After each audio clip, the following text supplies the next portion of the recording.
Our brain has evolved to discard information that it thinks has no relevance. If you think of like what is education, like you're basically downloading data and algorithms into your brain, and it's actually amazingly bad in conventional education because like it shouldn't be like this huge chore. So I think colleges are basically for fun and to prove you can do your chores, but they're not for learning.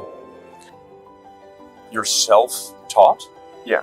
Well, self-taught, yes, meaning I don't have an aerospace degree. So how did you go about acquiring the knowledge? Well, like I said, I read a lot of books, talked to a lot of people, and have a great team.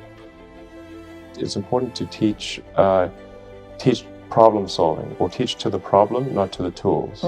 So this would be like, let's say you're trying to teach people about how engines work, or you could start by a more traditional approach would be to say, well, we're going to teach you all about screwdrivers and wrenches, and you're going to have a course on screwdrivers, a course on wrenches, and all these things. And this is a very difficult way to do it. A much better way would be like, here's the engine. Now let's take it apart. How are we going to take it apart? Oh, you need a screwdriver. That's what the screwdriver is for. You need a wrench. That's what the wrench is for. And then a very important thing happens, which is that the relevance of the tools becomes apparent. You don't need college to learn stuff, okay? Everything is available basically for free. You can learn anything you want for free. It is not a question of learning. There is a value that colleges have, which is like, seeing whether can somebody work hard at something, including a bunch of sort of annoying homework assignments, and still do their homework assignments, and kind of soldier through and get it done. That's like the main value of college. And then also, if you probably want to hang around with a bunch of people your own age for a while instead of going right into the workforce. So I think colleges are basically for fun and to prove you can do your chores, but they're not for learning.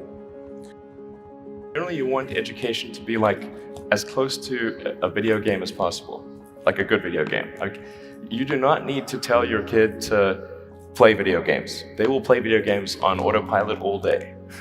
So if you can make it interactive and engaging, then you can make education far more compelling and far easier to do. So you really want to disconnect the whole grade level thing from the subjects. Allow people to progress at the fastest pace that they can or are interested in each subject.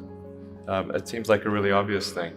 I think like most teaching today is a lot like vaudeville, where and as a result, it's just not that compelling. It's like somebody standing up there and lecturing to you, and they've done the same lecture several years in a row. They're not necessarily all that engaged or in doing it. If you think of like what is education, like you're basically downloading data and algorithms into your brain, and it's actually amazingly bad in conventional education because like it shouldn't be like this huge chore. Like the more you can gamify the process of learning, the better. Like for my kids, I do not have to encourage them to play video games. Okay, I have to like pry them from their hands, like crack. Yes. It's like drop that crack needle.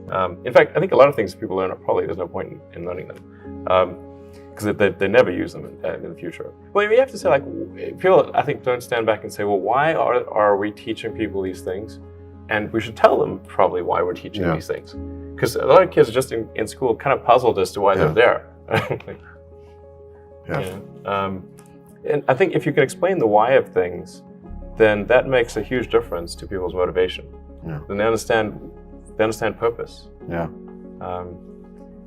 So I think that's pretty important, and just make it entertaining.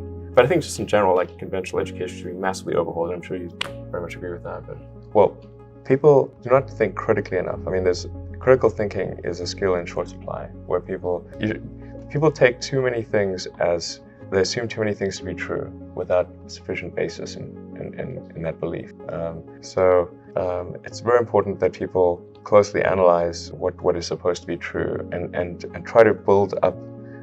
Try to say let's analyze things from first principles, not by analogy or not by convention. If you assume things are true by convention, which is actually what most people do, then it's difficult to gain insight into how things can be bettered. So, in any argument or any sort of train of thinking, You want to make sure that the underlying premises are valid and applicable, and then in reaching a conclusion, that the conclusion you're reaching is necessarily driven by the underlying premises and the interconnection between those premises. That may seem like a really simple thing to say, but most people don't do that. So it's really the foundation of rational thought. I think there's maybe there are definitely some good schools out there, but I think some of the mistakes, at least in my opinion, that I see being made in education is that the teachers do not explain why kids are being taught a subject. Just sort of get dumped into math and like, well, why are you learning math? What's the point of this? This seems like some, for some people, like maybe it's like, I don't know why I'm being asked to do these strange problems. But the why of things is extremely important, because our brain has evolved to discard information that it thinks has no relevance.